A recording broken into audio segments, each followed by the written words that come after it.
Hello, ഇന്ന് നമുക്ക് വളരെ ടേസ്റ്റിയും ക്രിസ്പി ആയിട്ടുള്ള ഉഴുന്നുവട വളരെ എളുപ്പത്തിലൊന്ന് തയ്യാറാക്കാം. അപ്പോൾ അതിനായിട്ട് ഞാനിവിടെ 1.5 കപ്പ് ഉഴുന്നാണ് എടുത്തിരിക്കുന്നത്. ഇതൊരു 4 മണിക്കൂർ വെള്ളത്തിലിട്ട് കുതിർത്ത് വെച്ചിരിക്കുന്നതാണ്. ഇതിന് മിക്സിയുടെ ജാറിലേക്ക് ഇട്ട് കൊടുക്കാം. ഇത് അരച്ചെടുക്കുമ്പോൾ ഒരുപാട് വെള്ളം ഒഴിക്കരുത്, വളരെ കുറച്ച് വെള്ളം ഒഴിച്ചു കൊടുക്കുക. അരയ്ക്കുമ്പോൾ ഇടയ്ക്കൊന്ന് സ്പൂൺ കൊണ്ട് ഇളക്കിയിട്ട് കൊടുത്താൽ മതിയാവും. അപ്പോൾ ഞാനിത് അരച്ചെടുത്തിട്ടുണ്ട്. ഇതുപോലെ നന്നായിട്ട് അരഞ്ഞു വരണം.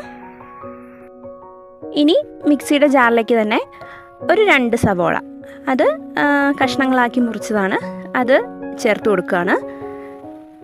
ഇനി എരിവിനുള്ള പച്ചമുളക്, ഇതിപ്പോൾ ഞാനൊരു 3 പച്ചമുളകാണ് എടുത്തിരിക്കുന്നത്, അതൊന്ന് മുറിച്ചിട്ട് കൊടുക്കാം. ഇനി ഒരു ചെറിയ കഷ്ണം ഇഞ്ചി, അതും കഷ്ണങ്ങളാക്കി ഇട്ട് കൊടുക്കുക. 1/2 സ്പൂൺ കുരുമുളകും കൂടി ചേർക്കാം. ഇനി ഇതൊന്ന് അരച്ചെടുക്കണം. അപ്പോൾ അരയ്ക്കുമ്പോൾ ഒരുപാട് അങ്ങ് അരഞ്ഞു പോകണ്ട കേട്ടോ, വേറെ വെള്ളം ഒഴിക്കേണ്ട ആവശ്യമില്ല, കുറച്ച് തരിതരിയായിട്ട് കിടന്നോട്ടെ. ഇനി ഇത് നമ്മൾ നേരത്തെ അരച്ച് വെച്ചിരിക്കുന്ന ഉഴുന്നു മാവിലേക്ക് ചേർക്കാം.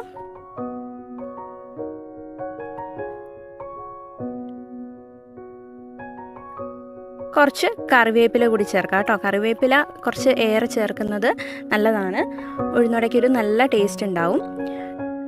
പാകത്തിനുള്ള ഉപ്പും കൂടെ ചേർക്കാം. ഇനി ഇത് എല്ലാം കൂടെ നന്നായിട്ടൊന്ന് ഇളക്കി യോജിപ്പിക്കാം. ഇനി നമ്മളിതിലേക്ക് ചേർക്കുന്നത് റവയാണ്. റവ വറുത്തതോ വറുക്കാത്തതോ ഏതാണേലും കുഴപ്പമില്ല. അപ്പോൾ അത് ഒരു 1-2 സ്പൂൺ നമുക്കിതിലേക്ക് ചേർത്ത് കൊടുക്കാം. ഇനിയിപ്പോൾ കുറച്ച് വെള്ളം അധികമാണെന്ന് തോന്നുവാണെങ്കിൽ കുറച്ച് കൂടുതൽ ചേർക്കുന്നതുകൊണ്ടും കുഴപ്പമൊന്നുമില്ല. ഇനി ഒന്നും കൂടി ഒന്ന് നന്നായിട്ട് ഇളക്കി യോജിപ്പിച്ചെടുക്കാം. ഇനിയിപ്പോൾ ഞാനിത് ഉഴുന്നുവട മേക്കറിലാണ് കേട്ടോ ഉണ്ടാക്കുന്നത്. അപ്പോൾ അത് നന്നായിട്ട് കഴുകിയെടുത്തിട്ടുണ്ട്. ഇനി ഇതിലേക്ക് ഫില്ല് ചെയ്ത് കൊടുക്കാം. ഞാനിത് മാവ് ഫില്ല് ചെയ്തിട്ടുണ്ട്. ഇനി നമുക്കിത് മുകളിലൊന്ന് പ്രസ് ചെയ്ത് കൊടുത്താൽ മതി കേട്ടോ. അപ്പോൾ താഴെ കൂടെ എണ്ണയിലേക്ക് വീണോളും. അപ്പോൾ എണ്ണ ചൂടായിട്ടുണ്ട്, ഇതിലേക്ക് ഇട്ട് കൊടുക്കാം. അപ്പോൾ ഇത് പ്രസ് ചെയ്യുമ്പം കുറച്ച് ഏറെ നേരം പ്രസ് ചെയ്ത് വെച്ചാൽ കുറച്ച് കട്ടി വലിപ്പം കൂടുതലുള്ള ഉഴുന്നുവട ഉണ്ടാക്കാം. ചെറുത് മതിയെങ്കിൽ കുറച്ച് നേരം ഒന്ന് പ്രസ് ചെയ്ത് വെക്കുക, എന്നിട്ടൊന്ന് വിട്ടാൽ മതി. അപ്പോഴത്തേക്ക് അത് താഴേക്ക് വീണോളും.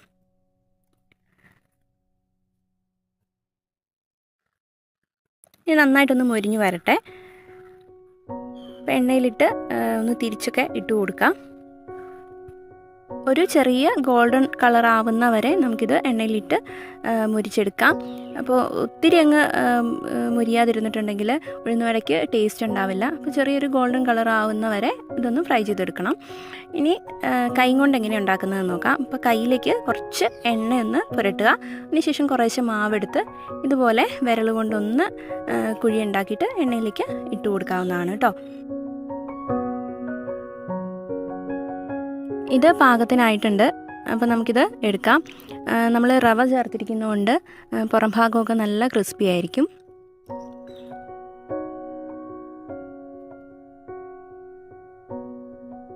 ഇനി കൈയൊക്കെ പൊള്ളുന്ന പേടിയുള്ളവർക്ക് തവി ഉണ്ടല്ലോ, അതിൻ്റെ പുറം വശത്ത്, അകം വശത്തല്ല പുറം വശത്ത് എണ്ണ കുറച്ച് പുരട്ടി കൊടുക്കുക. അതിനുശേഷം മാവ് കുറേശ്ശെ എടുത്ത് ഇതുപോലെ നടുക്കൊരു ഹോൾ ഉണ്ടാക്കിയിട്ട് ഇതുപോലെ ഇട്ട് കൊടുത്താൽ മതിയാവും. അപ്പോൾ കൈയും പൊള്ളില്ല, നല്ല ഉഴുന്നുവട ഉണ്ടാക്കിയെടുക്കാം. അപ്പോൾ ഇതുപോലെ ഒന്ന് ഉണ്ടാക്കി നോക്കുക. നോക്കിയിട്ട് അഭിപ്രായങ്ങളൊക്കെ കമൻറ്റ് ബോക്സിൽ അറിയിക്കുക. കൂടാതെ നമ്മുടെ വീഡിയോ ഇഷ്ടപ്പെട്ടാൽ ലൈക്ക് ചെയ്യാനും ഷെയർ ചെയ്യാനും സബ്സ്ക്രൈബ് ചെയ്യാനും മറക്കണ്ട കേട്ടോ.